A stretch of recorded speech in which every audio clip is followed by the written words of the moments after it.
এই ঘুষ নেওয়ার নির্দেশ কি শেখ হাসিনা দিয়ে গেছিল? বড় বড় কথা বলে, আপনার তো কোনো মোনাজাতি কবুল হয় না। কি বিশ্বাসে, কি আস্থা নিয়ে নামাজ পড়তে আসে? ধর্মের কথা বলা যায়, কোনো ধর্ম দুর্নীতি অ্যালাউ করে না। আমি যখন থেকে পুরোপুরি ধর্মচর্চার দিকে মানে সম্পূর্ণভাবে যখন নিবিষ্ট হই একটা সময়, আমি প্রায়ই দেখতাম যে একটা হাদিস আছে, একটা কথা আছে যে যার টাকা আপনার অবৈধভাবে অর্জিত তার কোনো প্রেয়ার কবুল হয় না, তার কোনো দোয়া কবুল হয় না। এটাকে আপনারা শুনেছেন? তো তারপর আমার একটা জিনিস ভেবে খুব অবাক লাগতো যে যারা চোর, দুর্নীতিবাজ, এটা কি বিশ্বাসে, কি আস্থা নিয়ে নামাজ পড়তে আসে, আবার হজ করে 2বার 3বার,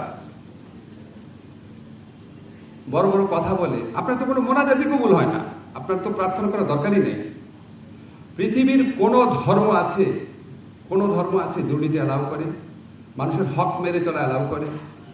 তো আপনি যদি দুদক, আইন, সংবিধান এগুলো সব বাদ রাখেন, আপনার যদি মিনিমাম, আমরা সবাই বলি আমরা ধার্মিক মানুষ, একটা ধার্মিক মানুষ অসৎ হয় কিভাবে অন্যের হক মেরে খায়, কিভাবে নিজের আমানতের খেয়ানত করে, কিভাবে নিজের ডিউটি ব্রিচ করে, সবাই আমরা যদি এরকম করে ভাবতে শিখি, আমার মনে হয় কোনো আইন টাইন দরকার নাই। এই ঘুষ নেওয়ার নির্দেশ কি শেখ হাসিনা দিয়ে গেছিল?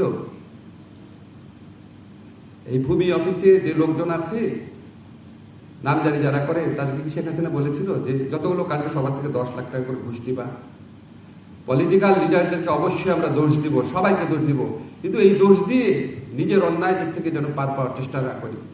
নিজেকে জিজ্ঞেস করেন, আমরা কি সৎ আছি? সবসময় কি কম্পালশন থেকে আমরা অসৎ হই? সবসময় কি আদেশ নির্দেশ থেকে আমরা সৎ লোকের বিরুদ্ধে লাগি বা অসৎ লোককে ছাড় দেই?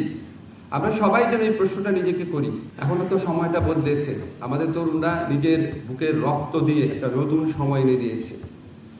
আমাদের এখানে যারা আছেন ম্যাক্সিমাম আমি দেখতে পাচ্ছি আমার বা আমার কাছাকাছি বয়সী, আমরা হচ্ছে বৃদ্ধ প্রজন্ম, অনেক পাপ আমরা করেছি। আমাদের তরুণরা নিজেদের রক্ত দিয়ে আমাদের জন্য একটা নতুন সময় এনে দিয়েছে।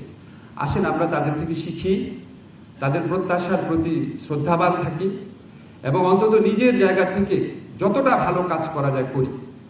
এই সরকার থাকবে না, একসময় পলিটিক্যাল সরকার থাকবে, পলিটিক্যাল চাপ থাকলে যতটা পারা যায় সেটাকে এড়ানোর চেষ্টা করি। পলিটিক্যাল চাপ থাকা সত্ত্বেও অনেক ভালো কাজ করা সম্ভব। যেখানে পলিটিক্যাল চাপ থাকবে না সেখানে তো ভালো কাজ করা সম্ভব হয়। সেই সমস্ত জায়গায় যেন একটা অন্যায় না করি, এই প্রত্যয় আমাদের থাকুক। তাহলেই আমাদের এই জুলাই যে গণ অভ্যুত্থান আছে, তাহলেই যে আমাদের ৭১-এর মুক্তিযুদ্ধ আছে, সেটার প্রতি সত্যিকারের শ্রদ্ধা জানানো হবে।